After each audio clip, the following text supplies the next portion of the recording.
The Prince and the Villagers. Once upon a time, in a very distant part of the world, there was a king who did not fear God. He was so wicked and without any compassion for his people.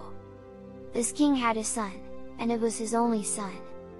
This prince enjoyed all the wealth of his father, he had everything he wanted, he lived in a great palace, he and his parents had servants and handmaidens. However, this did not make him happy at all, he was very bored, he had no friends, and he did not play outside like other young people of his age. Moreover, he had to submit to all the regulations of the palace, which was so rigid and severe. Every day he begged his father and mother to let him go out to play with the other children, but they never agreed, under the pretext that they were protecting him from all danger, because the king and queen loved their son very much, and he was their only child. And then the day came when the king and queen decided to make a long trip to another region, in order to settle some business concerning their kingdom. So they entrusted the prince to their servants. Taking advantage of his parents' absence, the young prince tried to convince his father's servants to let him go and play outside the palace, but they hopelessly forbade him to go outside. The prince did not despair, for in his mind he had already cooked up something. He had planned to go outside by himself, away from the eyes of everyone. The first thing he will do is to search the palace for used linen so that no one will recognize that he is the prince. That night, he went to bed very early, since he had decided to go out early the next morning before anyone in the palace gets up. He had seized a moment of carelessness from the guards at the gate that morning and slipped in among them unnoticed. Once outside, the young prince was amazed by all the beautiful things he discovered. At last, he could breathe the fresh air of the outside.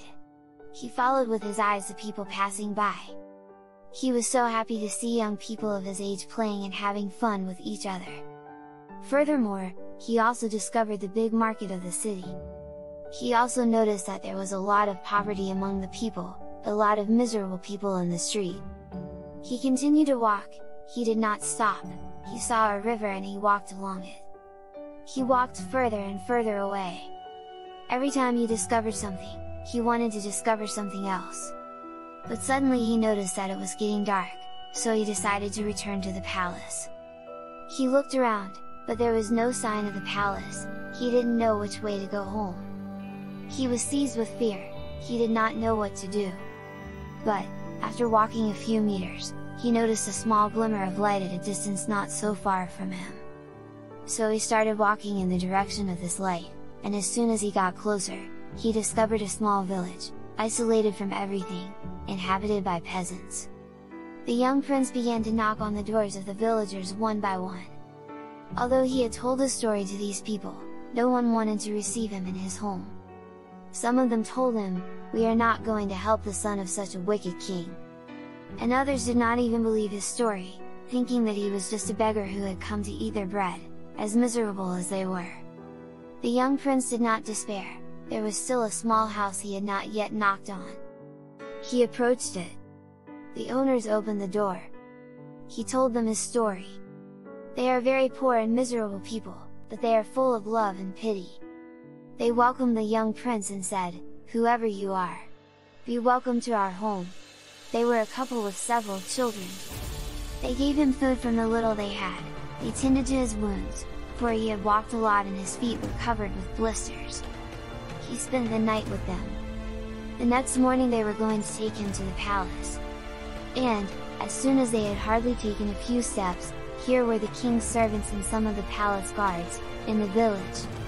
When they saw that the prince was no longer there, they looked for him all over the city and in all the surrounding villages. They were so angry with the prince, and told him, "You risked your life and ours. Don't ever do that again.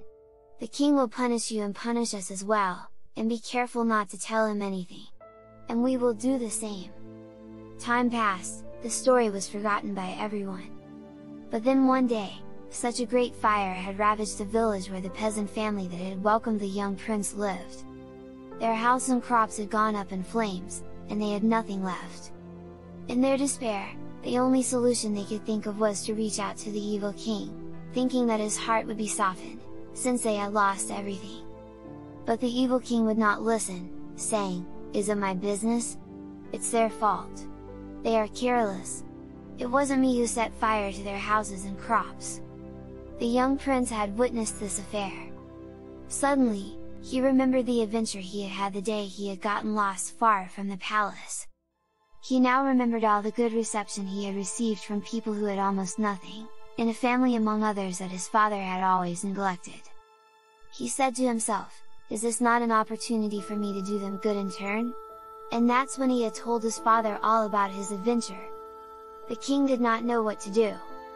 On the one hand, he was very touched by the care that his son had from such a poor family among the people, on the other hand, his hard heart wanted to take over. But the prince insisted, begging him, saying, "Father, this is an opportunity for you to change your heart.